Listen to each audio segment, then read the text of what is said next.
Je pense vraiment que c'est la raison pour laquelle le M23 devient soudainement un acteur majeur sur la scène, parce qu'il est en fait Paul Kagame qui dit au Congo, mais aussi au reste de l'Afrique centrale.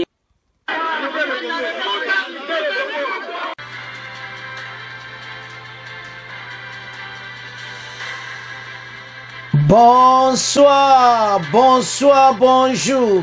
C'est Congo News 24. Bande Konanga, comme toujours avant de commencer notre émission, nous disons merci à Dieu. Nous disons merci à nos chers abonnés et téléspectateurs qui nous suivent partout dans le monde et en RDC. Bande Konanga, soyez les bienvenus. À la une, chers téléspectateurs, on va commencer cette émission Bandeko. Oyo balobaka, dossier ya MONUSCO.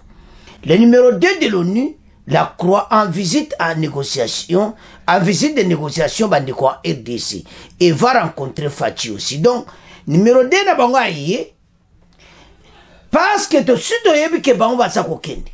Mais bazako ya po ete bango pe bakota na dossier oyo na SADC. Donc batu oyo baza pena ba porte malheur na biso.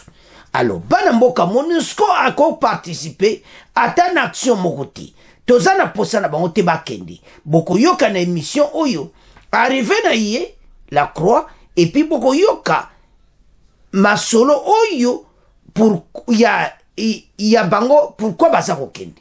Tozala connecté par to bae bango. Deuxième point chez téléspectateurs. Et Yindi Bandeko. Secret dévoilé sur Kagame. Boko yoka. Pourquoi guerre oyo ezako continue toujours et pourquoi Kagame azoboya bakor wana parce que azana bakor na ena batu na ye. Chers téléspectateurs, émission na biso bandi. Et comme étant tout cela ensemble, la situation politique en RDC. Banamboka, émission n'abissou comme d'habitude, yebsa baninga nyonso te erangwe koki. Toko bande émission yo, na dossier ya MONUSCO. Le numéro 2 ya oni azoya na RDC, ba négociation, parce que départ na moza ko salama, bango pe ba linga ba participer, na guerre tozanango, na Barwandi. Donc, bango na mouvement ya SADC, soto comprendre bien, bango pe balingi ba participer na kati. Mais nazo yebati, toko tia bino, boko participer na loko moko te, parce que zo monate, oyo, bino boko ko edebiso. Bana mboka, batu oyo, en tout cas, MONUSCO babomi mboka na biso. Boko yoka makambo bene mission oyo. Pourquoi bango il faut bakende? Il y a des extraits parti mouya pas à expliquer. Il y a des extraits oyo population za koloba. Il y a des extraits oyo boko yoka et ko sala bino mawa. Alors, peuple a comme koloba ne met en face que bokende quitte donc basé sur na posa na bango tu. Mais bango bazana ba kop na bango. Baza ko tingama. Baza ko prolonger mandat na baona ke bakenda kamale malembi. Biso limba on ba ke maleme te va quitter mbala moko. Alors, na dossier atoko yoka comment bateau ba bomi mboka na biso. C'est pour ça il faut bakende. Ils n'ont rien à faire ici. Et loko dini ba ko aider biso, c'est quoi? Tout ça na posa na bangote. Alors bana mboka makambo za minene awa. Bo comprendre que pourquoi bateau il faut ba quitter mboka na biso. MONUSCO il y a cela 30 ans toujours vivre kako tout. D'abord, baloba ke bazana ba arma ko bunda M23 te bon sikoyo. Bazo linga nini. Totanga. Le numéro 2 azana kata terrain. Jean-Pierre Lacroix. Avançons. Chers téléspectateurs, Jean-Pierre Lacroix à RDC. Numéro 2, après Guterres et Zaïe. En visite de négociation, tu vas comprendre. En RDC va rencontrer Fachi. Le secrétaire général adjoint aux opérations de paix Jean-Pierre Lacroix entame une visite officielle en République démocratique du Congo. Du 1er au 7 février, sa mission vise à renforcer la collaboration entre les Nations Unies et les autorités congolaises dans le cadre des désengagements de la mission de l'ONU pour la stabilisation de la RDC du Sud Kivu. Donc, pour la bango, la coopération continue qui va baxer la bango temps pour quitter RDC. La première phase du plan de désengagement de la MONUSCO prévoyant le retrait complet des composants militaires et policiers de la province du Sud Kivu sera lancée en avril 2024. 2024, bango tout. En avril, bazako quitter Sud Kivu. Le mandat de la MONUSCO a été renouvelé pour 1 an, le 19 décembre 2023, mettant l'accent sur le démarrage des désengagements conformément au plan consigné en novembre. Les 3 phases du désengagement sur le Sud Kivu, le Nord Kivu et finalement la province de l'Ituri, avec un retrait complet d'ici la fin de l'année 2024. Somo comme en 2024, bon baki sali sous-souté, bokindi. Jean-Pierre Lacroix débutera visite dans l'est du pays, à Goma, Beni au Nord Kivu, puis à Bukavu au Sud Kivu. Il sera accompagné par Catherine Pollard, le secrétaire général adjoint chargé de la stratégie de gestion de la politique et de la conformité. Christian Saunders, coordinateur spécial pour l'amélioration de la réponse des Nations Unies à l'exploitation et aux abus sexuels. Le 29 janvier, Bruno Le Marquis, coordinateur humanitaire, en RDC a exprimé sa vive préoccupation face à l'escalade des violences dans le Nord Kivu, soulignant que les graves atteintes au droit international humanitaire. Les combats ont causé pertes civiles, notamment 19 personnes et des blessés, 20 autres, environ 8000 personnes déplacées internes, réfugiés dans l'hôpital de Mouessou, exposant la région à des risques humanitaires. Makambo nyonso ezabinoti. Boya 30 ans bozo kokate. Kagame boko akoloba na ete. Ba Rwanda boko akobundate. Alors, toyoka nano arrivé na ye. Après, toke na deuxième partie, boyoka. Pourquoi bato il faut bakende? Et du côté de Béni, le secrétaire général adjoint aux opérations de paix Jean-Pierre Lacroix est arrivé ce vendredi à Béni, dans la province du Nord Kivu. C'est dans le cadre de sa visite en République démocratique du Congo du 1er au 7 février. Excusez-moi, Jean-Pierre Lacroix commence ainsi sa visite dans l'est du pays, en plus des discussions avec les autorités provinciales, la société civile et les leaders communautaires, la MONUSCO et le personnel de l'équipe de pays des Nations Unies. La délégation qu'il conduit visitera une base de la MONUSCO dans le Sud Kivu qui sera transférée aux autorités congolaises dans les prochains jours dans le cadre de la première phase du retrait accéléré de la mission. Jean-Pierre Lacroix rencontrera le président Félix Antoine Tshisekedi Tshilombo récemment réélu afin de renforcer l'excellente collaboration établie entre les Nations Unies et les autorités congolaises. C'est dans le cadre du désengagement de la MONUSCO du Sud Kivu. Chers téléspectateurs, nous avons suivi arrivé naï. Bolandi wana kia kukuta na pena président Félix. Bango bazo solo la ndenge départ na moza ko salama et puis ndenge ni ba négocier que awa na mboka na biso. Omonde sadeka yi, bango balingi pe bakota na kati. Bato bakoko kota ne loko mokoti. Bande koto pe se ba commenter donc eza déjà eyebani ke bango mission na bo bazoluka ke bakota na masolo mikolo oyo otozana sadek. Bakota ke na lera MONUSCO. Eloni tozu. Bango batu basala ki influence nyonso o EAC eloko ni tozwa ki wana le bango ba ki na kati. Pourquoi bango balimba kote su na kati na lesa de kazo kota na mboka na biso? Pourquoi? MONUSCO yende mutu pazo boma biso. Bande ko tozo ya na deuxième partie, na deuxième point. Chers téléspectateurs, Kagame alobe ki ba vérité oyo boyo kango lelo. Pona Occident. Donc bazana makambo na bango. Makambo za minene. Alors, tozo na pona suka. Et l'autre ntolo ba ozanini. MONUSCO tato ndinga yi. Ake okuta na fachi. Bande ko tozo boyoka pourquoi ba on kozala wati. Batu oyo ba krembo kana biso na deso ba che désordre ko sakanati. bango bania pona battre la population mais loko monte salami bokoyoka ba réaction ndenge na ndenge que pourquoi ko maintenir bango na mboka na biso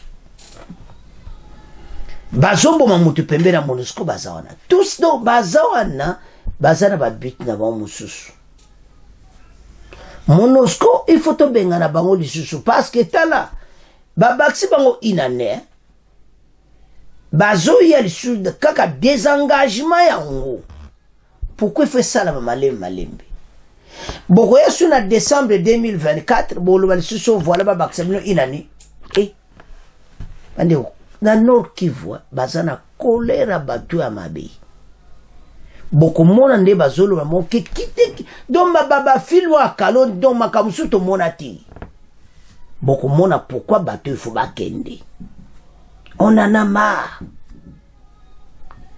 MONUSCO asvandi pendant 30 ans l'era qui va groupe armé zaïbo était mais yé ba groupe armé on mindu ki bazozo api Bamba wakose la FARDC. Mais bango bazana kati ya makam. Drone na bango moko koya we mema biloko. Drone ono bata na kati wa muni minduki na ba or. To kompra minduki ke baza MONUSCO bazana ba ar. Bomba or wana zani. To bakuta to kuta ba ona makambo ebele, ba sezisa ba or wana biloko ebele. Donc il y a quelque chose qui se passe. MONUSCO ya mboka na biso yepe osalaka nde Kagame asalaka ayibaka kaka pe ba minere kande Kagame pa ayibaka ba Congolais mbaloto fungola miswa pas de prolongation donc le 19 oyo 2024 lokola bandi ba pese bon inane ba kite mboka na biso tolanda moi bextrait oyo to jipo na bino bomona pourquoi MONUSCO il faut quitter le territoire congolais. Chez les téléspectateurs, beaucoup de monde, mon continent va pas koloba. Parce qu'il n'y a rien, ils n'ont produit à rien. Et là, on monte basa na mboka na biso, mawatro, dégâts. Tout ça, sur la posa na bangote, qu'ils quittent notre territoire. Tolanda extrait oyo. À la stabilisation et à la paix ici dans l'est de la RDC. Comment il est possible qu'il y ait une présence massive de troupes ici dans ce pays, d'engager les groupes armés? Mais ce n'est pas vrai. Le mandat est d'assurer la protection des civils.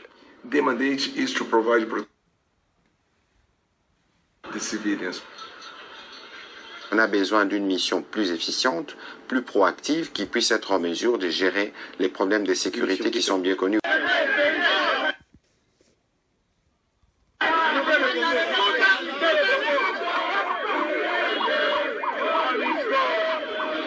Ndeko Bolandi, à quoi sert présence à MONUSCO? Ba Congolais balemba, ba lobamba la mbala ke bateau tala yazoya azawana. Déjà c'est à Koma qui c'était hier. Pour le moment zana Beni, Nord Kivu, Goma, azotambola kona yé la croix. Mission na ezanini. Bango batu bazobonga pena mboka na biso. Gouvernement ça yebi bango. Bolandi Patrick Mouyed. Basi ba yebi bango. Donc Bolandi Patrick Mouyed zolo bango pena clair que à quoi c'est. Bango ba kende. Parce que tina moko ta ko battre la bango sur na mboka na biso. La MONUSCO a l'exhibition l'air na ndenge moko enzambe na ngai. To souffrir. Bango pena mutu ba bebi simboka na biso alors qu'ils partent. Tozana posa na bangote. Bana mboka MONUSCO lelo makamto vivre passé. Donne un exemple. Makamba EAC oyo MONUSCO azagi na kati. Donc bango ba capable ka oluba botika. Donc problème na biso il faut ka to tia motema na FARDC. Yango ba Congolais belé o baza ba réel ba vrai politicien o baza ko expliquer makamba ebi en tout cas tozala kaka na yango parce batu oyo eloko mote basala pona mboka na biso. Alors bana mboka botala dossier ndengeza ezosenga ete batu oyo bakiti. Tozala besoin na bango lisusu te qu'elle quitte le territoire na biso. L'heure est grave, on n'a pas plus besoin na bango. Bango nde bango pene ba participer na makambo mabe. Alors, tokomo tikango na bino, tokomo ke na deuxième point. Chers téléspectateurs, tokomi na point na biso oyo eyindi na l'est. Bandeko Kagame azana bakona yaza lokola sous-traitant ya Occident. Boko yoka ba vérité awa na ebi ko sala bino pasi boko découvrir makambo ebele. Boko mona que se passe dossier à l'est et pourquoi. Et Belé va expliquer très bien pourquoi guerre à l'est. Il y a 4 motifs à expliquer. Minéré koute koza ngo 4e. Il y en a bao bazolinga bazwa localité. Ba Rwandais bazana besoin une partie à mabele. Et ya ba Rwandais musuba ba koma Congolais na makasi. Donc bazomona ke bango fo ba koma peneka ba Congolais. Donc il y a un mouvement ya ba minéré oyo Uganda nani bakoti na kati ya makambo. Alors boko yoka Uganda azane na kati ya masolo. Ndenge tolobaki na émission passée mais boyoka ba extrait mosusu. Alors tant tozo tala biloko aboyi. Tant tozo mona bato yo baza ko sala biso mabe boyi. Bande ko sala kapasi. Mais et loko esengo na biso eza comment la montée en puissance ya FARDC, comment FARDC ba telemi pona mboka. Ba tikela bango tante. Ba décider que ba kende de l'avant ba libérer est. Fatia le fa kena des offensives politique baso solo la batwana baso kende na offensive ko beta on biloko po bandi mama kamwana ya kora Luanda par la force. Jango tina makamba les okende. Mais bana mboka to ça na problème sérieux parce que Occident zolinga se débarrasser ndenge nini ya Rwanda. Bazana kora Rwanda oyo ngana yo ba détail musu pena to yibiti. Alors Kagame azoloba ouvertement bokoyoka ke bino boko sala ba accord mon côté sans Rwanda na kati dans Occident azana makabi soki bo tengati ngana continue ka mobulu de faut batia na kati soko ko tchabali nga batia na kati ya zo Occident que donc makam so to comprendre il faut bango ba diriger mboka na biso baza na kati ya armée na biso so to comprendre parce Occident maintenant a comme la position que copie révissi Occident maintenant parce ça fait ba stratégie mokoza mboka et révisser que Occident a comme okasoni et si tout cet accord de Luanda incontournable. Et puis Fatia termine à point moko que pas de négociation na batu oyo. Si ko soki to tala makambo nyonso komona clairement que makambo eza minene. Bande ko batu yo ba bebisi mboka na biso. Lelo yo ata lelo baza koloba. En tout cas tokobosa na yango te. Occident rendre biso do hypocrisie moko nana mona te. El momona ba Américain ba yeba lobby boy. Ba lo Union européenne ya lobby boy. Il y a une dame azamuta service humanitaire soki na bosaniti. Bokomona yi.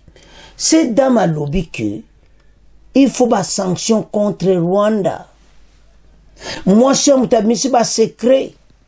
Alobi Kagame bakoko tika ete bakor nyonso Occident ko sala na kote ya mboka na biso il faut Rwanda za na kati ya masolo wana bakor ango ya nini so to comprendre na makambo ndenge zokendi soki balingi basisa ngo bango pe bayokana na Rwanda bien Rwanda alobi ke Kagame alobi soki bosali bakob na mino sangai ngara ko continuer désordre na kati ya RDC. c'est grave. À tel point qu'il part comme ça, et cette dame oyo, européenne à Zulu Bayango, beaucoup monake, Kagame, l'heure est grave. Mais ce n'est pas facile. Pourquoi cette guerre? Pourquoi Makambo Nyonso? Congolais, il est temps de fungola misu, to tele masima FARDC, bendele kwe a teto avancé.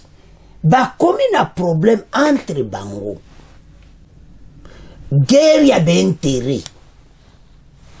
Mokonza mboka ba stratégie neza kosimba.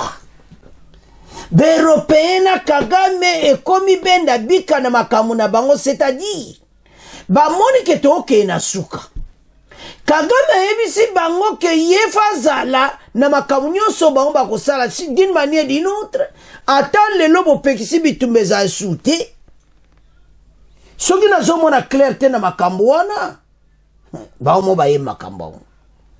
Ngana continue mubulu na EDC. Ezaya ko yinda esi yindi. Ça va vous faire du mal. Toya kana be information pour Congolais comprendre. Ya te sabande ke belo zoya o tali na ko sabonete. Et logo yoko e debiso kan o sabono yoki be information kitoko. To zoya na be information ko sa ba recherche pour na bino nyos to zoya ngo. Awa to zala kaka ko to lobby yango na za vérité. Awa okuta jamais fake news. Ezakati. Alors, et l'autre dont on ba nini awa. Que tant que Kagame na batwana ba yokaniti. Problème na seko yokanati. Bango bazana ba discussion. Bango bazana ba kop na bango e bani ko foire. Mukota mboka bebisi bakamu na bango. Bango ba moni mobulu bede koti. Kagame alobi clair. Ya utikata. Ya o continue mobulu. Bango ba linga ba tikayi. Alobi soki bosali makambo sans Kagame. Ngano continue mobulu na EDC. Et match ko za mobulu, c'est-à-dire biso. Et comme feu vert pour notre biso to bombarder bango. Ya on tira mokonza mboka changer stratégie qui to okende na ko beta biloko don des habitumbe se kenango. Et zonga souci mati. Donc l'heure est grave. C'est pour cela, cette guerre, ils ont continué. En tout ceci, vous sommes monati. Mais tu as un documentaire, wana. Makambo, tout est ça, la makana simankuku et les lega. Population zoloba clairement. Na makambo na mboka na biso. Baza ko accuser batebele. Na monoscope ba fundier. Alors, sur autant de tala biloko aboui. Makambo zami nene. Mais Congolais, en tout ceci, tous à la simaya armée. Armée nde vraiment solo. Totanga.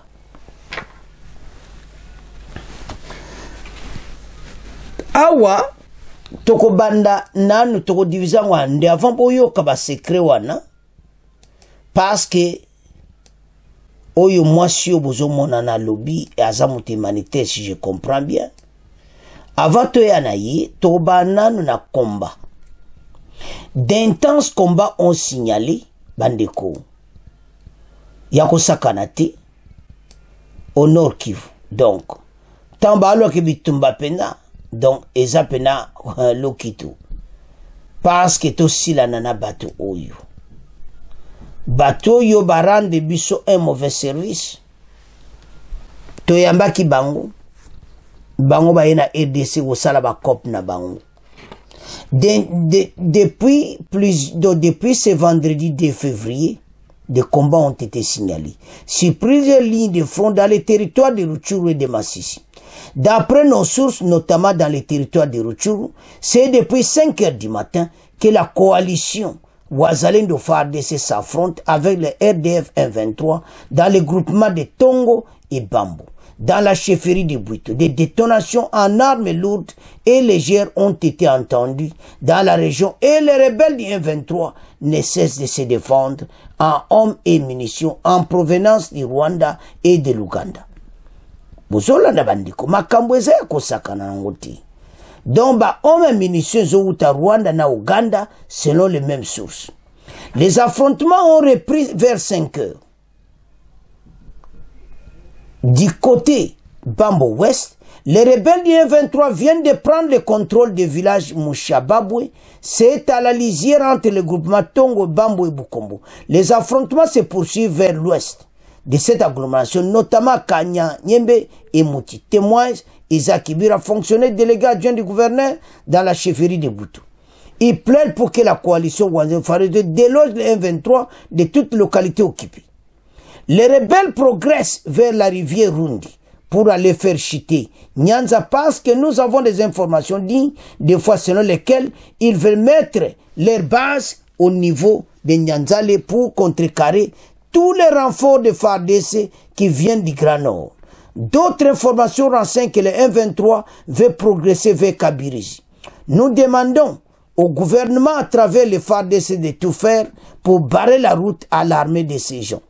Bandeko à l'avancée de ces gens, ajoute Kibira, dans les territoires de Massissi. Les combats ont signalé ce vendredi matin du côté de Mbouyi à 2 km de Mouessou. C'est depuis plus de 48 heures que la coalition Ouazalen de FARDC affronte les F-23, armée rwandaise na armée Ouganda. Donc, Awa Masole s'est échangé nango. F-23 wana, de comme IPDF, na RDF. Donc, dans cette zone, une panique généralisée a été observée à Mouessou. Nombreux habitants qui gagnaient déjà la cité fuient de nouveau suite à cette reprise d'hostilité. Alors, tolanda extrait oyo, toyo kape que Rwanda pas à la kati, après toya na ba secret dévoilé, pourquoi guerre oyo, ma Kagame na ba européen, ma kamuzo ke mubulu. Que nouvelle en plus bref. Dans le Nord Kivu, des dégâts collatéraux continuent à être enregistrés à la suite des combats qui opposent les FARDC et les groupes armés locaux contre les rebelles du M23 en territoire de Massissi et de Rutshuru. 3 personnes grièvement blessées et 2 maisons détruites ce vendredi après-midi au quartier Mugunga situé à l'ouest de la ville de Goma. Le porte-parole militaire a affirmé dans une courte déclaration ce vendredi soir que la bombe a été tirée par les rebelles du M23 à partir de la colline de Kagano, sans plus de détails. Les blessés ont été conduits à l'hôpital Sebeka. Ndosho, affirme un cadre de base de Mugunga. Par ailleurs, des combats à l'arme lourde enregistrés toute la journée de ce vendredi dans le Bouito ont occasionné également une explosion d'une bombe ce matin à Mouesso, sans faire des victimes, mais aussi à Karima, une localité qui accueille des déplacés dans la région de Mutanda. La situation reste tendue sur plusieurs axes. Les entités comme Rutshuru Massissi n'ont pas participé aux élections parce qu'elles sont occupées par les agresseurs. Et jusqu'aujourd'hui, on ne voit pas des efforts sur le terrain de libération de nos entités. Au contraire, ce que nous vivons, ce que nous voyons, c'est le renforcement chaque jour des militaires ougandais, des militaires rwandais qui viennent pour renforcer les rangs de l'ennemi. Bandeko Tolandi, Tozo Bundamena, RDF, IPDF, M23. Donc, Oyo Kaka, armée ougandaise na armée rwandaise, Basangani, Tozo Bundana Bango, dans des fronts divisés. Donc, Bazomona Pena, Ouganda, Bazo Kota na ba munitions. Alors, bako kokate, tala force to komi nangwa, so Uganda pa koti, ba yebi ke to komi pena na force. Me ba yeba ke ba okoka bisuti. Bana mboga makamto sabino boza na kobanga te. Tozo beta bango biloko, ba uto kufe bele ba Uganda. Me matcha ngondenge zokende, bako vivre. Tambo zo kawana, omoso bazo reporter. Batu bende parce que tostala tozana ba homme to leki Uganda, tozana armée munene koleka Uganda na Rwanda, bango bazempe avancer na moma kamususu parce que biso zakira moi retard, mais na ndenge toza lelo to bangi lokota, nous avons tout ce qu'ils ont, nous en avons aussi, même plus à bango au 21e siècle ba minduki ba soma somba ya kala kala wana. tala makambo Kagame akele ko somba ba drone mais o ayeza ba chinois ti makambo za minene yango tozo sabino que situation toza ngona laisse guerre yo eza très compliqué tozo ke na pona oyo bino ko sala bino pasi boyo kaba version ndenge na ndenge ce qui se passe à l'est ndekona a expliquer o aliboso après bolanda mwasi moko ndeko aliboso expliquer guerre wana ba voler beli alobi boyo kai alobi ke ba Rwandais ba komba ba Congolais na makasi wana voler numéro 1 voler numéro 2 guerre ezo continuer parce que bele bazana belevage ba makamna ba Rwandais balimba s'installer na EDC ba sala makamna bango et puis voler à souka ya ba minerie.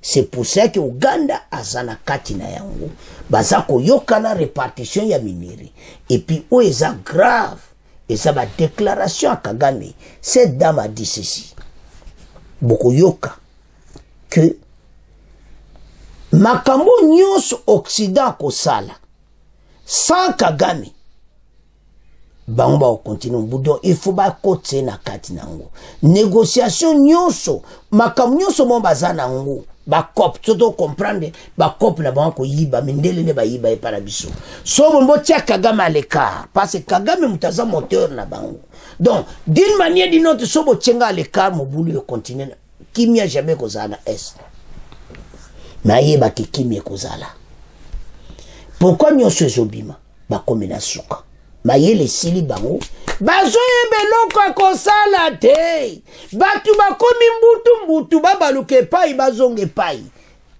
mokonza mboka to féliciter yo bandeko lebo ko yoka bo comprendre que ba américain ba européen Union européenne na États-Unis na Kagame bazana ba discussion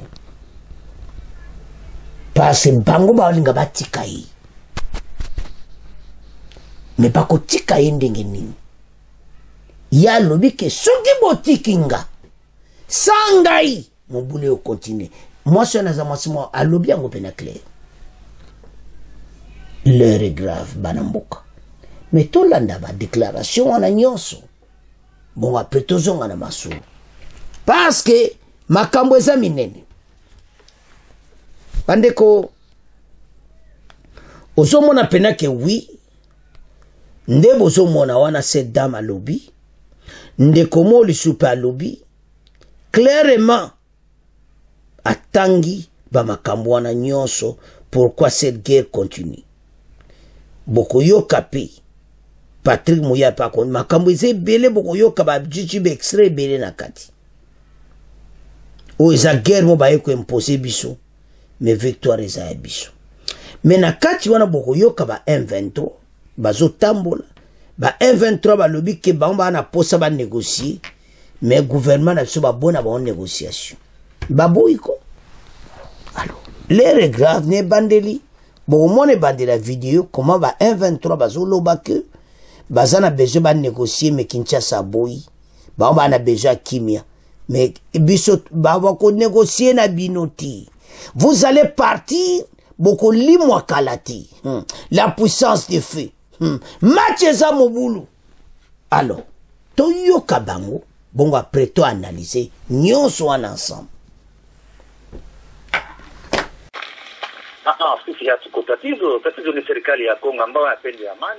Le problème, c'est que c'est le gouvernement congolais qui ne veut pas la paix.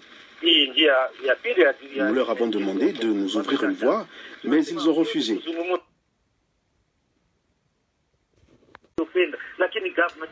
Nous voulons que les gens rentrent chez eux et nous aimons les gens.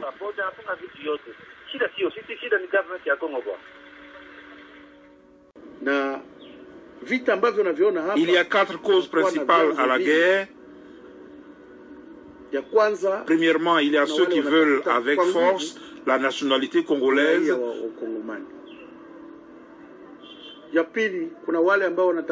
Deuxièmement, il y a ceux qui cherchent une terre pour vivre, des terres pour cultiver et élever leur bétail.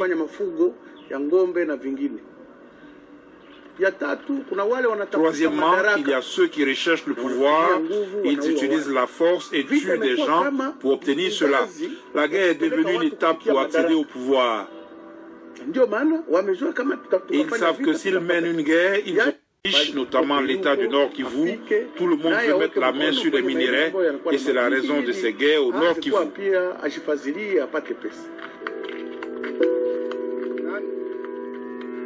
Je pense vraiment que c'est la raison pour laquelle le M23 devient soudainement un acteur majeur sur la scène, parce qu'il est en fait Paul Kagame qui dit au Congo, mais aussi au reste de l'Afrique centrale et au reste du monde, vous ne pouvez pas m'ignorer.